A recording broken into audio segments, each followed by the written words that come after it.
For the Minister of Finance, Speaker, anyone who has ever watched the budget process knows this one is more than just odd. When I asked the Minister for a date last week, he dismissed me and said imminently. Budgets usually come in March, prior to the end of the previous fiscal year. Next week, it will be May. Liberals cannot fathom what the word balance even means. The minister's numbers don't add up, but he promises balance by 2017-18. We can only conclude there's no plan, just a black hole that keeps on expanding and swallowing up Ontario. Yes, Minister, we'll all know more after your speech at noon, but the Economic Club is a group of business people who pay to hear you talk. Why won't you just tell all Ontarians right now, for free, how you can control spending without a single piece of legislation aimed at doing that? Question. Ontario's jobs and spending crisis aren't even on your radar. Are you planning on slamming Ontarians with massive tax increases? Minister of Finance. Very quickly since February 19th. Yes, for an answer. So, Mr. Speaker, I've been awaiting and I've been talking with all members of the opposition as well as my own caucus.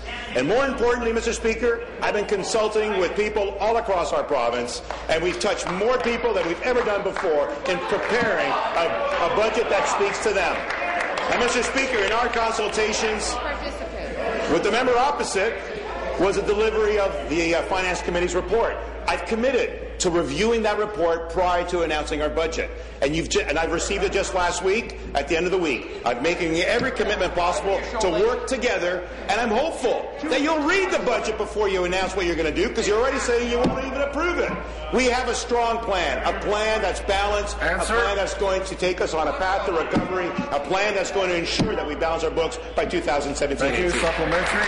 Well, Minister, you may soon have a budget, but most people watching you seem to feel much like we do. You have no credible plan. You're in the front benches of government that has nothing in the cupboard because it tosses taxpayer money down the drain. Imagine how far the billion-plus power plant dollars burned by the McGuinty Win election team would have gone if available now, or the $300+ million and counting that you've handed teachers to cover your missteps of last fall. Tell us, Minister, how you plan to balance the budget by 2017-18 as you have promised. What will we call them? New taxes, levies, fees, premiums? Because here's the thing, Minister, you cannot just come in here next week, read a speech, and expect Ontarians to believe one single thing you say. The record for your non-mandated government speaks for itself. Question. What is being cut? What is increasing? Thank you, Minister of Finance. So, Mr. Speaker, the member opposite just made up a bunch of numbers that are untrue.